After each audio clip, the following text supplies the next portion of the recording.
On était tous portés par ce projet plus grand que nous et on était tous et toutes complètement au service. We love cinema.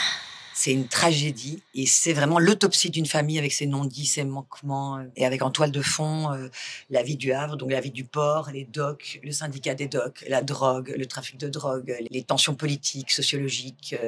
C'est un film en fait, c'est une série, oui, il y a 6 épisodes, mais c'est vraiment un très beau film de cinéma, je dirais moi. Laurence, c'est la femme de Pierre le prieur, le prieur joué par Olivier Gourmet. Ils ont 3 enfants. Et Laurence, c'est un personnage, elle fait partie où elle incarne beaucoup de femmes, beaucoup de générations de femmes qui ont séquencé leur vie sur le destin des hommes autour d'elle. Enfin, elle vit dans une société extrêmement patriarcale où il n'y a pas de place pour la femme.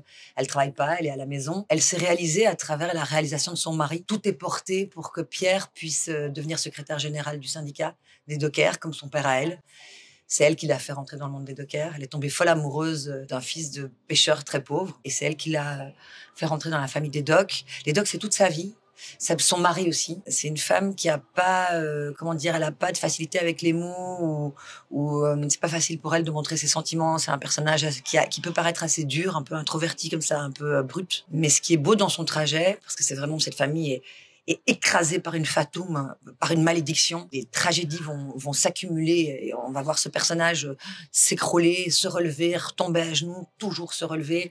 Et ce qui est très beau, c'est que elle se révèle en tant que femme et en tant que mère à travers les épreuves. Je trouve ça très beau et très symbolique par rapport à ce qu'on vit aujourd'hui dans l'actualité, en fait. Mes enfants ont beaucoup de mal aussi à exister face à un père qui a une telle autorité, une telle figure du Havre, une telle figure du syndicat. Ils ont du mal à trouver leur place dans cette ville, dans le monde. Ma fille, par contre, elle est arrivée à partir à Paris, faire des études. Et elle est avocate à Paris, ce qui induit tout un rapport assez difficile mère-fille, parce qu'on sent que Laurence sait pas trop comment faire avec sa fille. C'est une femme qui a été élevée dans un monde d'hommes. On la sent très à l'aise dans le monde des dockers, on la sent assez à l'aise avec ses fils, même si les rapports sont difficiles. Elle est plus douce. Avec sa fille, elle est assez dure, je pense, parce qu'elle est un peu...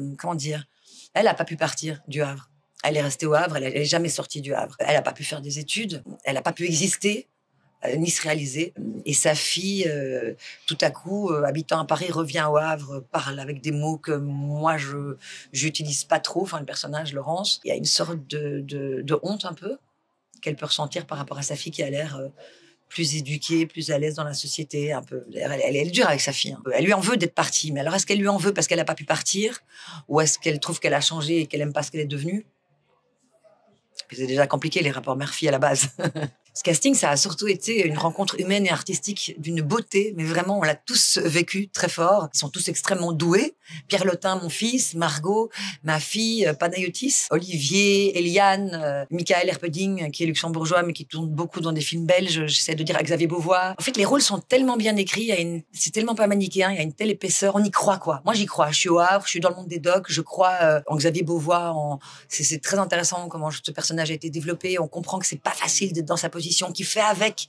Il défend au mieux les dockers, mais il faut faire avec le trafic de drogue parce qu'il y a des violences énormes, parce que ces dockers sont en danger. C'est tellement complexe, c'est tellement politique. En fait, c'est tous des personnages. La vie leur est dure, mais ils veulent plus que ça. Ils rêvent tous à plus grand. C'est un peu une série entre terre et ciel, comme ça. C'est une série où les personnages ont besoin de se transcender, de transcendance. Et ils peuvent se brûler. Mais c'est une question de survie, en fait. Donc c'est beau. Je trouve ça humainement extrêmement fort et extrêmement tripal, comme ça.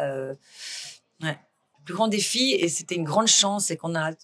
Vincent Malek-Cardona, le réalisateur, travaille aussi beaucoup sur le plateau. On crée tout le temps, du matin jusqu'au soir. C'est-à-dire que le texte est là, toutes les directions, on les connaît, mais il est tout le temps en train de chercher. On change des choses s'il faut changer. On peut changer totalement une scène. En fait, c'est pas un défi, c'est ce qu'on essaie de trouver dans chaque fois qu'on travaille, c'est d'essayer de trouver cette plus grande vérité et aussi de grande ouverture avec le jeu de l'autre pour pouvoir tout prendre, comme c'était des scènes très souvent de groupe. C'est tout le temps en réaction avec tout ce que les personnages nous envoyaient comme émotion. C'est très, très gai. En fait, c'est un tournage l'expérience était presque théâtrale dans la manière de travailler. Il n'y avait pas d'ego replié sur soi-même. C'est comme si on faisait partie d'une troupe. On vivait tous au Havre pendant 3 mois.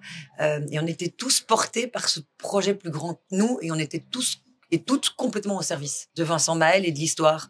Et ça, c'était vraiment génial. Ouais, c'était vraiment cool. Et ce qui est tourné, mais il y a le Salaire de la peur, réalisé par Julien Leclerc sur Netflix, qui va sortir au printemps. Ma mère, Dieu et Sylvie Vartan, réalisé par Ken Scott. Et pour l'instant, je suis en tournage pour une série Netflix qui se passe en 1900 Et c'est la création des sports d'hiver. C'est une comédie dramatique, donc c'est quand même très très drôle, très léger. C'est une sorte d'Agatha Christie comme ça, Hercule Poirot.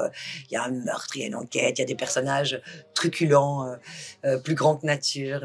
Voilà, c'est très jouissif et très joyeux à jouer en tout cas. Merci beaucoup, Astrid. Merci, Aurore.